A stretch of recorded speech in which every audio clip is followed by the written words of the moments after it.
Victor Hugo, an astrological portrait of Ciro Discepolo. At 14 he wrote in a notebook, "I want to be Chateaubriand or nothing." But he was much more. He was a giant, and his literary and poetic production stands out for its quantity and quality. Flaubert said of him, "He is a force of nature. He taught us all to write, some more, some less, we are all his students." The enormous production, over 45 large volumes, testifies to the enormous work of this great graphomaniac who wrote from 6 in the morning, in the summer from 5, until late at night. And even in bed before closing his eyes, he traced the last notes on a sheet of paper, the final sentence for an ode or a speech. He found time to write letters to everyone. To Madame Juliette Drouet, the woman he loved most, he wrote every morning, even though he saw her every afternoon. And he received 25,000 letters from her in 50 years, almost 500 a year. He had a stomach of steel and ate, or rather devoured, huge quantities of food, expressing his sensuality also as a lover. On the first night of marriage, he was 20 years old. He triumphed 9 times over his tender victim. This must certainly be read in relation to the Scorpio ascendant Pisces, Sun conjunct Venus and Pluto couple. He loved many women throughout his life, waitresses, actresses, poets, daughters and granddaughters of writer friends. He spared no one. At 75 years old, he did not even respect Sarah Bernhardt, who, leaving his home in bad shape, said to a friend who was questioning her, "I have just been clawed by the lion." A few years earlier, he did not even honor his friendship with his colleague Théophile Gautier and seduced his 19-year-old daughter, the young wife of Catullus Mendes. He was, as it was said, a man with very strong appetites, and his libido was expressed mainly in 3 directions: writing, Mars in the 3rd house; eating and making love excessively, Pisces Scorpio values of very strong sensuality and eroticism. His most beautiful books were also autobiographical, in part, and one in particular readers should read or reread, perhaps the most beautiful novel in all world literature of all time, Les Misérables, a resounding literary success that made him a millionaire in the last years of his life, and that includes the entire Pisces universe: pain, passions, trials, crosses and sacrifices, hospitals, misery, abjection, redemption, faith, goodness, humanity. There's everything in those 1,400 pages that everyone should know, all the valences of the sign of Pisces, from the sewers of Paris to the large rats that attack the unfortunate visitors of the same, to the terrible prisons of the 19th century, to the evangelical and moving goodness of the Bishop of Myriel, to the redemption of the convict Jean Valjean, to his eternal persecution by the scorpion policeman Javert, who will kill himself following his only act of kindness, following a life of hatred and ferocious hostility towards the miserable. You don't have to be a believer to be moved reading the pages of what we could define as the greatest novelistic masterpiece of all time. Characters like Mayor Madeleine, Angel of the Poor and the Derelict, or the ferocious Thénardier, or the generous Parisian rascal Gavroche, are engraved in our hearts to mark indelibly emotions that are superior to the rhetoric that even a cynical reader could detect in these pages, if he decided to read them with premeditated coldness.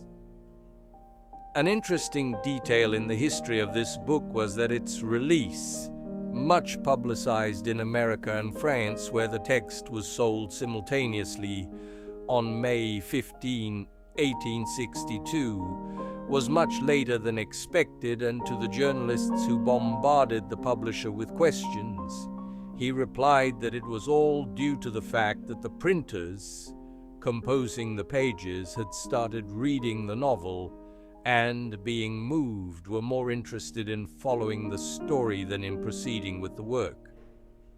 In front of the New York bookstore, where it was put on sale at the same time as in Paris, as already mentioned, a very long line of people formed from 6 in the morning of that day, who immediately stormed the first 40,000 copies put on sale.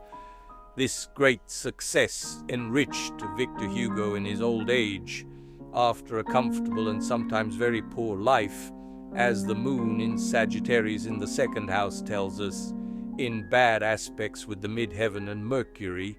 He was in fact at the center of continuous financial ups and downs, and his relationship with money was also influenced by the Selenic influence. He alternated periods of great avarice with days of equal generosity towards the poor, and especially towards political exiles like himself. His country and his home had a great importance in his life. He was initially a convinced monarchist and supported his realism with his pen and actions, but then he completely changed his mind and became a Republican, which cost him a very long exile of 19 years, starting in 1851, after the shocking events of 48. And Les Miserables are in a certain sense children of 48, because they were born from the need that the great poet-writer felt to condemn an inhuman aspect of those years. Society denied the redemption of convicts and wanted them lost for life, buried for humanity, confined forever in an infernal circle that in those years were the state prisons. The values of the fourth house were equally powerful for our man, who loved to spend entire days, months, and years buried in his house, in his room, writing like a coal-powered machine whose piston arm never paused, though he never thought more than 5 minutes about the subjects of his novels and churned out in one go dozens and dozens of pages a day. He changed many domiciles in his wanderings around Europe, chased away from various countries, and although he died a millionaire, he never had a home of his own. The greatest pain of his life, which brought him close to suicide, was when he discovered that his young wife, Adele Fouché, was cheating on him with one of his best friends. He would later write, "All great men, including Bonaparte, were deceived, and so was I." He began to cheat on his wife when he was forbidden to sleep with her to put a stop to the many pregnancies he caused her. He was, as has been said, an erupting volcano in love, and this is certainly due to the combination of Pisces-Scorpio values with the addition of the dominant Mars. His great goodness of religious inspiration certainly came from the triple conjunction Sun, Venus, Pluto in Pisces in the fourth house. He invited poor children to lunch once a week, and also managed to lose at gambling to favor unfortunate poets, despite being quite stingy and always keeping a scrupulous register of income and expenditure. Pisces are very disorganized in 1,000 things and very orderly in others. They always dot the word order for itself or for its opposite. His belonging to the 12th sign of the zodiac is to be intercepted, also in our opinion, in his very great passion for the ocean. He knew everything about the sea, and in The Workers of the Sea, there is a complete scientific treatise on the fauna, flora, and physical phenomena related to it. But he was encyclopedic in everything. His culture was immense. He knew everything about whatever he wrote. Arturo Lancelotti, who wrote a very complete biography of the character, highlights how he, despite not being an architect, wrote a treatise on architecture in the novel Our Lady of Paris, Cancer Values, and one on sociology in Les Miserables, Pisces Values. as well as one on history and the man who laughs. Sometimes he was exaggeratedly verbose, and it happened that if the character in his novel was about to enter the sewers of Paris, he made a parenthesis of dozens and dozens of pages narrating the history of the same, the corresponding suburban structure, the future municipal projects that concerned it, etc.